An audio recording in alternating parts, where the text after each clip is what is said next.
હર હર મહાદેવ મિત્રો. આજે આપણે જાણીએ કે તમે 12 જ્યોતિર્લિંગ વિશે જાણતા હશો, પણ શું તમને તેમની પાછળની કથાઓ જાણો છો? તો ચાલો આપણે જાણીએ મહાકાલ જ્યોતિર્લિંગની ઉત્પત્તિની કથા અને તેનું મહાત્મ્ય. ઋષિઓ કહે છે, હે જ્ઞાની સૂત, વ્યાસજીની પરમ કૃપાથી તમને ઘણું બધું જાણો છો. ખરેખર જ્યોતિર્લિંગની કથા સાંભળી પણ તેની તૃપ્તિ થતી જ નથી. હવે અમને ત્રીજા જ્યોતિર્લિંગ વિશે કહો. સૂત કહે, હે સમજદાર બ્રાહ્મણો, હું ધન્ય થયો છું. તમારા સમાગમથી ઘણો આનંદ થયો છું. હું પાપનો નાશ કરનારી મંગલ દિવ્ય કથા તમને કહું છું. અવંતી એટલે ઉજ્જૈન નગરી ભોળાનાથને ઘણી પ્રિય છે. પ્રત્યેક પ્રાણીને પાવન કરનારી છે. ત્યાં એક બ્રાહ્મણ રહેતો હતો. તે વિદ્વાન અને વેદોનો જાણકાર હતો. તે અગ્નિહોત્ર ધારણ કરનાર શિવ પૂજામાં સર્વકાળ આસક્ત રહેતો હતો. તે ભોળાનાથની પાર્થિવ મૂર્તિની પૂજા કરતો અને સર્વ કર્મોના ફળ પ્રાપ્ત કર્યા હતા. તેણે સત્પુરુષોની ગતિ પ્રાપ્ત કરી હતી. તે બ્રાહ્મણને 4 પુત્રો હતા. તેઓ શિવ પૂજામાં હંમેશા તત્પર રહેતા હતા. તેઓમાં સૌથી મોટો દેવપ્રિય હતો.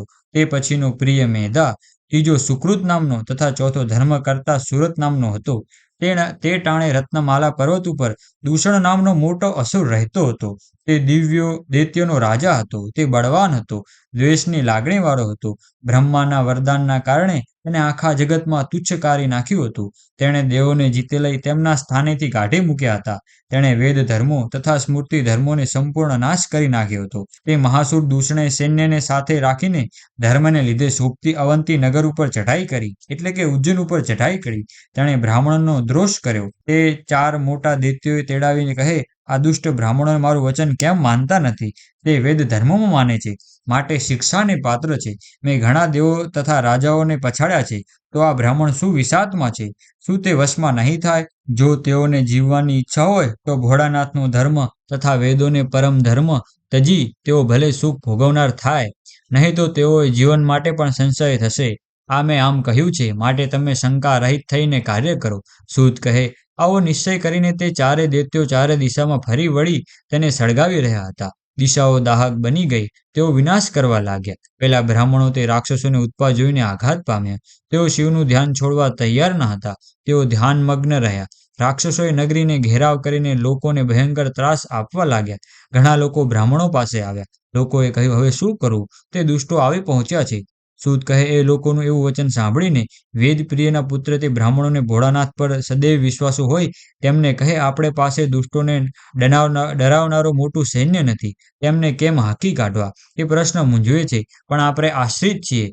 તેઓ મહાસમર્થ ભોળાનાથના આશ્રય છીએ. આપણને કોણ પરેશાન કરી શકે?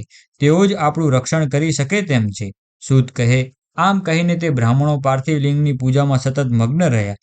તેઓ ત્યાં પૂજા કરતા હતા. ત્યાં પેલા દુષ્ટ દૈત્યોએ તેમને દીઠા. તે દૂષણ નામના દૈત્ય તરત જ આજ્ઞા આપી કે તેમને મારી નાખો, ખતમ કરો, ઢાળી દો, પછાડી દો. દૈત્યો બ્રાહ્મણોને મારી નાખવાનો વિચાર કરી ઉપક્રમ આદર્યો. ત્યાં પાર્થિવ શિવલિંગના સ્થાને ધડાકા સાથે મોટો ખાડો થઈ ગયો. તે ખાડામાંથી ભોળાનાથ પોતે પ્રગટ થયા. તે મહાકાલ નામે જાણીતા થયા. ભોળાનાથે, હે દુષ્ટ, તું નિર્દોષ બ્રાહ્મણોને કેમ સંતાપે છે? ચાલ આ માર્ગે જા. એમ કહીને તેમણે મોટો હાકોટો નાખ્યો. દૂષણ દૈત્ય ત્યાં ભસ્મ બની ગયો. ભોળાનાથે દુષ્ટોને સૈન્યમાં હાહાકાર મચાવ્યો. ઘણા દૈત્યોનું ઢીમ ઢાળી દીધું.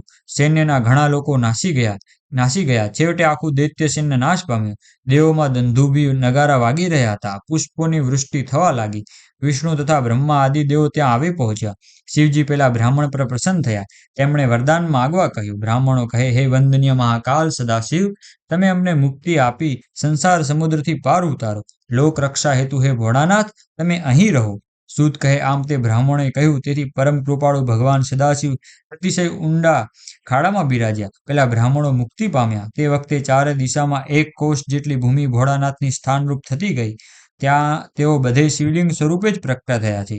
સદાશિવ મહાકાલેશ્વર નામે આ પૃથ્વી પર જાણીતે બન્યા છે. મહાકાલેશ્વર શિવલિંગના પ્રત્યક્ષ અને પરોક્ષ રીતે દર્શન કરવાથી કંઈ દુઃખ થતું નથી. દરેકની મનોકામના પૂર્ણ થાય છે.